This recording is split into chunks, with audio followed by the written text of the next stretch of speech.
अस्सलाम वालेकुम नाजरीन, आज मैं आपको बताऊंगी एक ऐसी कहानी जिसे सुनकर आप भी हैरान हो जाएंगे। क्या ऐसा हो सकता है कि उमर फारूक रज़ियल्लाहु अन्हु से किसी मुकदमे का फैसला ना हो सका हो। एक मर्तबा हजरत उमर फारूक रज़ियल्लाहु अन्हु के इलाके में एक शख्स की बहुत सारी जमीन थी। वो शख्स बहन भाइयों में से अकेला था। उसने अपनी सारी जमीन एक किसान को बेच दी। उस किसान ने जमीन लेने के बाद उस जमीन पर काश्तकारी शुरू की।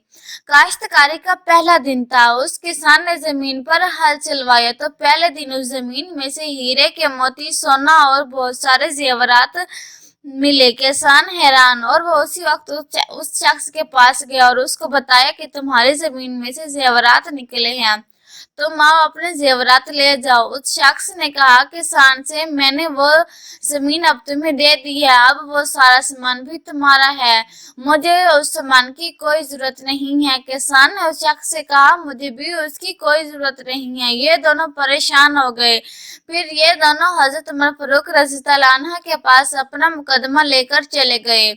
जब इन दोनों की बात सुनी तो हजरत उमर फारूक रज़ियल्लाहु अन्हु ने जिसकी जमीन थी उसे कहा, ये सारे जेवरात तुम ले लो। उस शख्स ने बड़ा ही प्यारा जवाब दिया। उसने कहा, अगर क़यामत के दिन मुझसे खुदा ने पूछ लिया तो मैं क्या जवाब दूंगा। तो आपने किसान को कहा कि तुम ले लो। उस किसान ने भी यही कहा, अगर क़यामत के दिन खुदा ने मुझे पकड़ लिया तो आप मुझे बचवाएंगे। हजरत उमर फारूक रज़ियल्लाहु अन्हु ने फरमाया, इस मुकदमे का फैसला मैं नहीं कर सकता, तुम दोनों अभी बिन काब के पास जाओ, वो तुम्हारा फैसला करेंगे।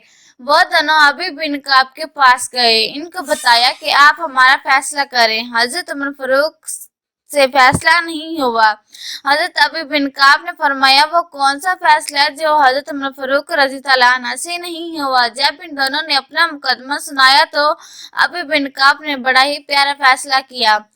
अबी बिन काब ने जिसने जमीन फरोख्त की थी उससे कहा, तुम्हारी कोई औलाद है? तो उसने कहा, जी मेरी एक बेटी है। तो फिर अबी बिन काब ने उस किसान से पूछा, तुम्हारी औलाद है? उसने कहा, हाँ मेरा एक बेटा है। तो अबी बिन काब ने कहा, मैं उन दोनों का निकाह करता हूँ। इस तरह से वो सारा सामान तुम दोनों के घर में आ जाएगा। और इस फैसले पर वो दोनों बहुत खुश हुए। अगर आपको हमारी वीडियो अच्छी लगी हो तो प्लीज़ हमारे चैनल को सब्सक्राइब कर दें ताकि हमारी आने वाली हर वीडियो का नोटिफिकेशन आप तक पहुंच सके। लाइक और कमेंट करना बिल्कुल भी ना भूलें। अल्लाह हाफिज़।